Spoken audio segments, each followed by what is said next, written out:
Well, good afternoon, everyone. Kind of reflecting back on Saturday. First thing is what a great crowd, what a great environment, what great energy. It was fun to be back at the Bill with it filled up and coming in and seeing the tailgate lots and having our players kind of walk through the front entrance with a bunch of fans and our band there, and then to run out of the tunnel to start the game was pretty electric for the guys, especially the ones that had not experienced that. You know, the Will Howards and Deuce Vaughns and TJs and T's, some of the younger players that missed on that last year. So thank you for everybody for coming out for the game. It was an electric atmosphere. It was a lot of fun, and hopefully that continues because our guys are going to continue to work hard and see what we can make of the season. Obviously, everybody knows that we're down Skylar. I really don't have a timetable for you guys. I know he's not out for the season. That's the positive side of things. But we're going to kind of take it week by week. He is going to be out this week, and then we'll reevaluate it based on how he's feeling as well as based on what the docs say. So that's kind of as far as I'll get into it with him. But we're excited about the challenge we have. We're going to face a really good Nevada team. Tremendous offensive team with a really good quarterback, really good couple running backs, some wide receivers, good offensive line. They want to throw it all over the yard, but they can run it and run it effectively. And then on defense, I'm familiar with their defensive coordinator. Brian Ward's a friend of mine, and Brian worked with Scotty Hazelton for a few years, worked with Steve Standard. Kind of came from the same tree that I came from a defensive standpoint.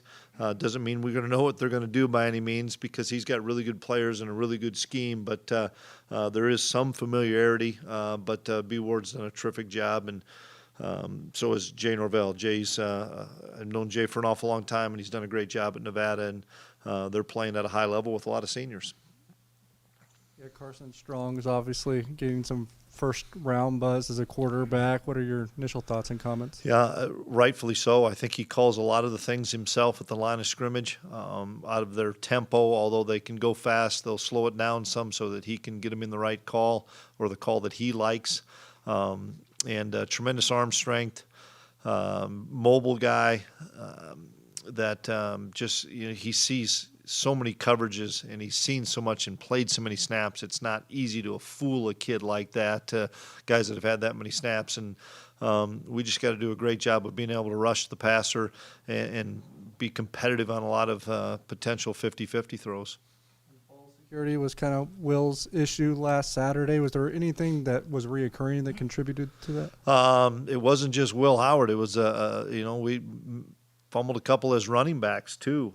Even after the ball was, luckily down, they stripped it a couple of times, and so something that we have to address as a offense. We have to do a better job of taking care of the football, and we've got to continue to work some ball security drills because we've opened up that can of worms, and it's like blocking a punt. Once you block a punt, people are going to come after you for a long time. So something that we're well aware of, need to address. We cannot turn the football over 4 times and expect to win a football game, and we were fortunate that we were able to do it last week.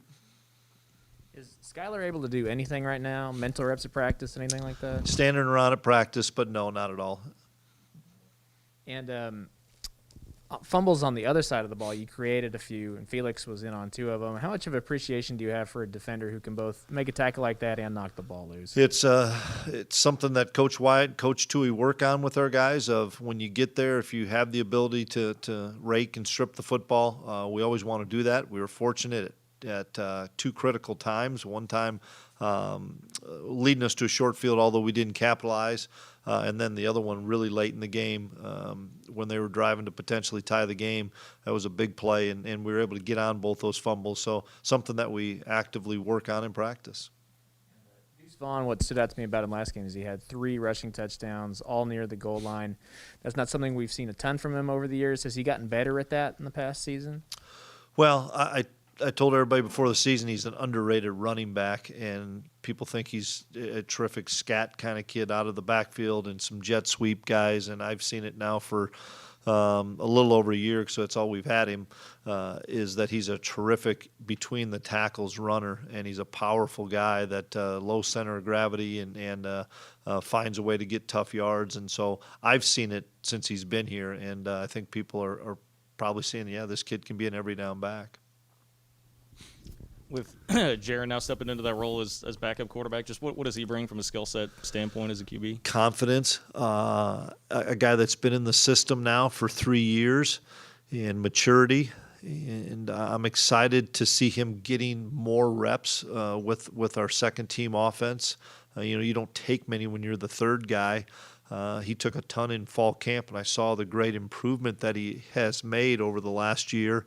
And so, he's one step closer to playing. And I know I've talked to Coach Klein and Coach Mess about this. We're very confident in him. And if something happens or there's a situation that dictates that he could play, then we're going to have no problem using him, because just seeing his growth over the last 2 years and watch what he did in the spring and in the fall, he's playing with a lot of confidence, and I'm excited about what he can do. How big is the gap between he and Will right now? I don't think it's tremendously big at all. Experience, game snaps is the biggest gap, and with us going good on good as much as we do during the week, and Jaron will take a lot of those reps just because we need to see him take a lot of those reps. Maybe he can shrink that gap even. Did you feel like Will's confidence has been shaken at all in the aftermath of Saturday? No, he didn't play tremendously well on Saturday for what our standards are of Will and what Will's standards are. Some of that was we weren't great in protection. One time when he lost the ball, we missed a couple of assignments in some routes where I think the ball's put in the right spot, but we ran the wrong route. Sometimes you see it from above and you think, boy, what the heck's wrong with the quarterback when he's expecting a route to be open in a certain spot and the kid runs the wrong route? Then you hold on to it a little bit too long, and he's got to make some better decisions when he does have to hold on to it too long. But I look forward to seeing Will have a full week of practice and play the way that he knows he's capable of and we know he's capable of. Can you put into words what your reaction was when you heard Skylar wasn't gone for the year? Well, I was thrilled for him personally, just because it's kind of like deja vu. I mean, I saw that same scenario a year ago in the second game, and I thought nobody deserves this. For as great a person as he is, and great a kid as he is, and so how hard he's worked, I thought life's not fair, and we all know that sometimes you're dealt those hands that you don't typically deserve. And so when I learned on Sunday more late afternoon that he wasn't going to be gone for the season, I reached out to him and talked to him at length, and just said, you got to keep getting your body ready. You got to keep preparing. You got to keep doing the things nutrition-wise. You got to, as best he can, keep his cardio up, which is going to be difficult. But you got to stay sharp and in meetings and so forth, so that when that time comes, whenever that is, he's ready to go. And so I think it gave a little bit of more of a lift in life to our players too, to say, oh wait, we're going to get this guy back at some point. And could you expand on that Nevada defense? What type of things do they do that could give you issues? One, they're a 4-down front that's really disruptive, and a lot of older guys on the front. I think they have 9 or 10 starters that are older, 4-, 5th, 6-year seniors, and they've been in that system for a while now, and they just play it so fast. And they know where each other fits, and so when you have a defense that is confident in each other, confidence in the scheme, they play fast. They've got really good players too. There's a lot of guys to the football, and a lot of guys know what they're doing. They're really assignment sound. They don't beat themselves. 2 games in, could you assess special teams overall? We need to be better, bottom line. We're not poor by any means, but we put as much time and effort as anybody in the country, I believe, and any place I've ever been, into special teams work. And we're not seeing probably the dividends of the time we're putting in. And we talked about that as a staff. We talked about it with the guys yesterday, that we're not playing poorly by any means, but we need to make a difference. We need to flip a field. We need to get a touchdown. We need to do something that provides us 7 points, or simple thing. We got to pin the ball inside the 5 when we have a chance to pin the ball inside the 5. Those are the hidden yards that really exceptional special teams units like I think we have, believe we have, will do. And so for us, we're going to continue to work at it like we have been, and I'm looking forward to even better gains on it. What do you think the safety position as a whole has looked like through 2 games? Pleased with the safety position. We're playing a number of guys there between J-Mac and Ross at one of them, and Rush East and Amaris, and then TJ and Sincere. We've got 6 guys that are playing back there, and I think they're all kind of interchangeable parts, and knock on wood, we can stay healthy there so that we can keep all those guys in the rotation. But we're deep back there. I think Rush East is playing really well. I think TJ's playing well. I think you're going to see better football out of TJ. I think J-Mac and Ross are complement each other well and are playing well. I think both those 2 kids will play better. They had some injuries in fall camp that probably hasn't had them 100%, but I think they're getting closer there. But I like where we're at, much better right now than we were last year in the secondary. And Duke, Felix, Matlack, and Boom, 4 solid defensive ends. How do you is that the best that unit's looked since you've been here? Well, you don't have a guy like Wyatt that's a draftable guy that is making big time plays, but we have more depth there for sure. All of them have the ability to do things like Wyatt did. They're all young for the most part. Boom's not, but the other 3 guys you mentioned are just really learning to play the position and play it so fast and play it so physical that we can cut them loose, knowing we're going to be able to substitute and get them in and out of there. But pleased overall with the defensive line, with the amount of guys that we've played up front. And how dangerous could that diamond formation be this season for you guys? It can be. We need to be a little bit more efficient out of it. We had some really good plays. Then we had some plays that I thought were close that maybe we missed a block on. We need to block better on the perimeter. We blocked really well on the perimeter against Stanford. We didn't sustain blocks as well everywhere, wideouts, tight ends, fullbacks, offensive line, as we did against Stanford. And that's where I think I mentioned we made a few second game mistakes that you typically make in the first game, and some of that was identification of who we're blocking as well as sustaining blocks. Chris, that leads me into my question from that quote on Saturday. How do you address that with the team about the mistakes from a first game that you made in the second game? Yeah, well, you don't shy away from it. For starters, you tell them we need to play better in these certain areas. There's no such thing as a bad win in college football. A win is a win, and we're going to learn from it. But we came in and had a good meeting yesterday. The players met both sides of the ball, and then we met as a team and talked about how much better we could be if we do those little things. And those little things have to happen on Tuesday, Wednesday, Thursday in practice. They can't just happen on Saturday. If our technique is sloppy on a Wednesday, how do we expect that technique to be crisp and clean on Saturday? And so it's not like we're not practicing hard. The guys are having good energy and good focus at practice, but I think our technique can be better because a lot of the things, whether it's special teams to tackling to blocking on the perimeter, comes down to technique. And if we're sloppy during the week, we're going to be sloppy on Saturday. And we as a staff can't allow it. We've got to clean it up. And the kids know it. How did your offensive line grade out against Southern Illinois? I thought we played well. Same thing. I didn't think we played as well as we did against Stanford, but I thought we played well. We rushed the ball decently. We just didn't get the explosive play because of the sustaining of blocks, but we were able to create some holes. Had a couple of hits on quarterbacks that we'd like to clean up, but I thought Rivas played really well. Rivas and Beebe together right now on the same side is a really good combination, and those guys are getting a lot of movement. Have their wide receivers that go 6'4", 6'4", 6'2", 6'6", tight end, they got your attention?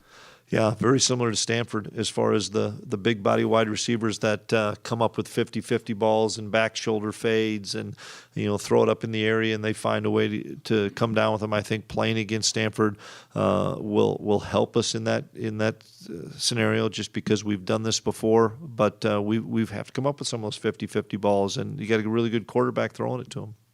Chris, I know he's been here before, but how have you seen Will kind of step up and react this week, knowing he's going to be the guy? Well, he's gonna play and prepare like I know he will be able to, and know he did last year. His preparation was really good last year. I don't know if his skill set was as ready as it is now. He's 240 plus pounds. He's stronger. He's more aware of what the situation is. He's more aware of what we're doing offensively. And the thing that we talked about with our players, maybe our offensive line needs to step up and help him out a little bit more. Maybe our wide receivers, tight ends, and running backs can step up and help him more. So it's not all on the quarterback position, just like on defense or on special teams. Everybody needs to raise their level of play when you lose a really good player like we did with Skylar, that it can't be, okay, it is next man up. And we got to plug in the next player at whatever position it is. But the positions around those guys and the positions on the other side of the ball, they have to raise their level of play. I also wanted to ask how Jake Rubley has been looking in practice. Jake's doing a nice job. He sustained a little bit of soft tissue injury before Stanford, so he's been down for a little while. He's finally coming back to practice full-time with us on a scout team standpoint, but really pleased with what I've seen throughout fall camp of a young man that has a chance to be a really good player here. He's probably not ready to play just because he lost a number of snaps at the end of fall camp is right before we play in Stanford, but I'm pleased with his progress right now. Coach, I know you've mentioned before that you all felt comfortable. You had the best backup quarterback in the country, Yep. Will Howard, but now the starter. To what degree of confidence do you have that Will Howard will be able to run the show?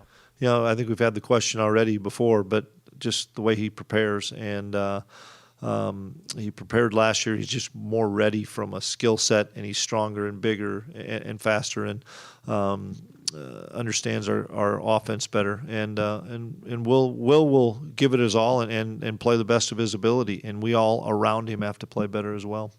How much does it help having a guy in Deuce Vaughn, a guy who's got a lot of experience with, and he's been playing pretty well right now?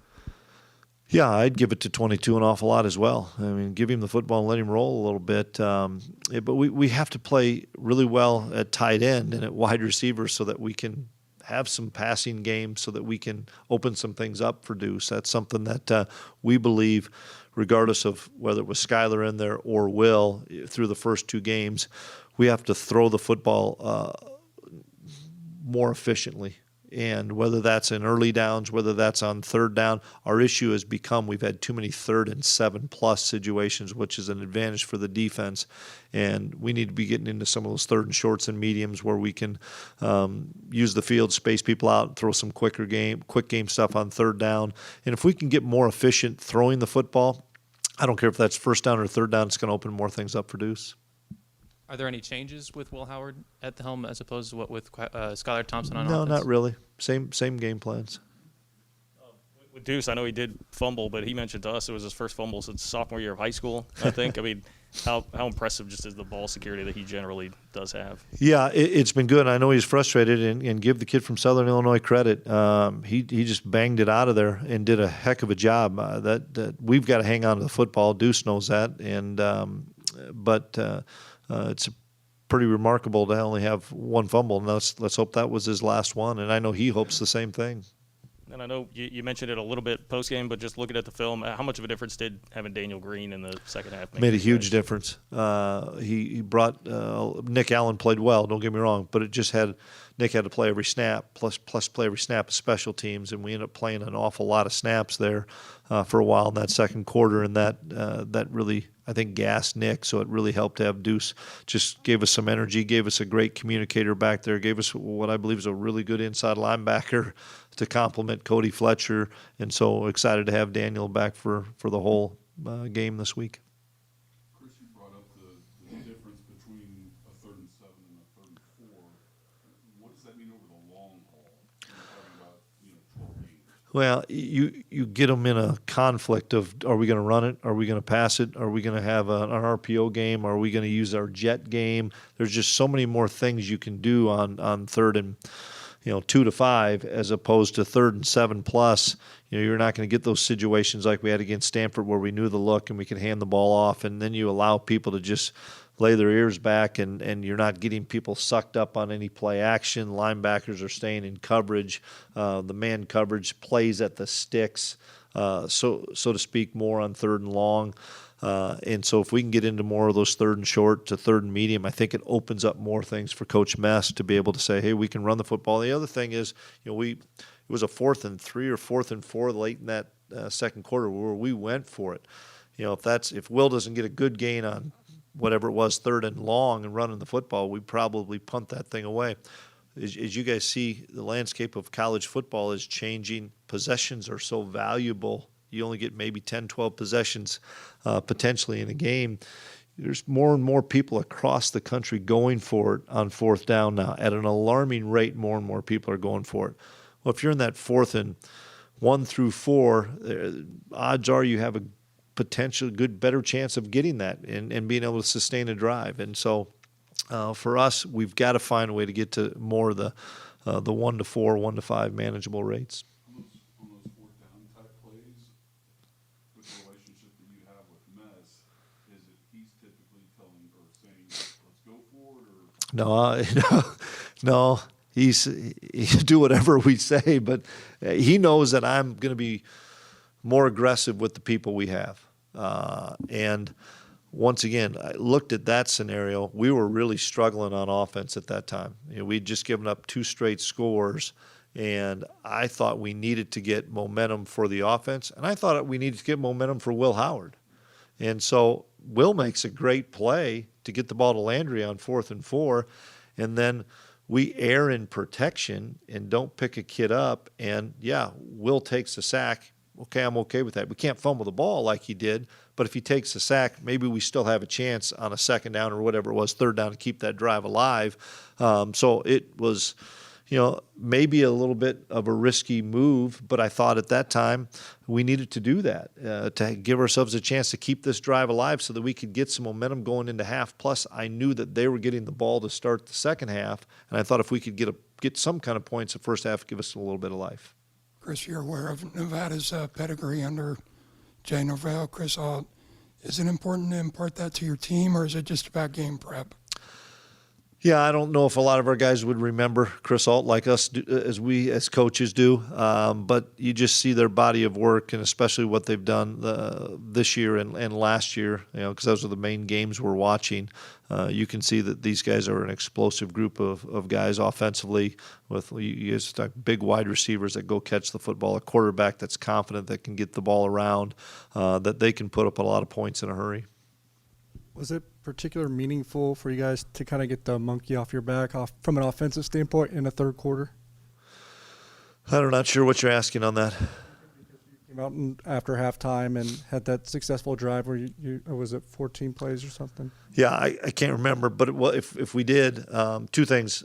One, we were going to take the football to start the game and try to score. If we won the toss, we were going to take the ball. They won the toss, deferred. We were going to take the football to try to get jump started quickly with our offense. I was so pleased with our offense. We marched it right down and get a score.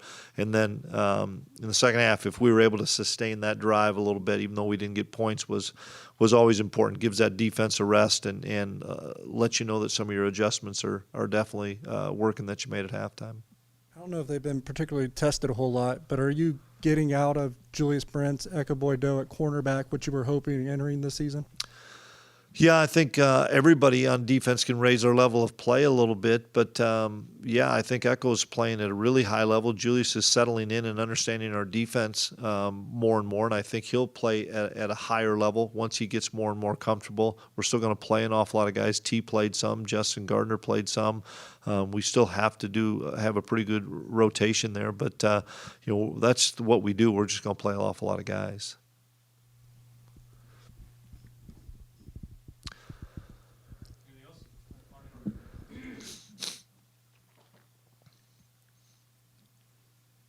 About that first drive of the 3rd quarter, I think you mentioned the wind was Yeah. a factor in keeping it on the ground. Was also ball security maybe a factor there to try to? For us, really, the wind was a huge factor. We came out, and I asked Hank before we went in, what was the wind going to do? And he said it was going to pick up as the game went on. And so I wanted to have the wind in the fourth quarter. I knew that was taking a chance by kicking them the football and giving them the wind. But we had a quick 3-and-out or 4-and-out on defense, and then we were able to sustain that drive, took most of the quarter up.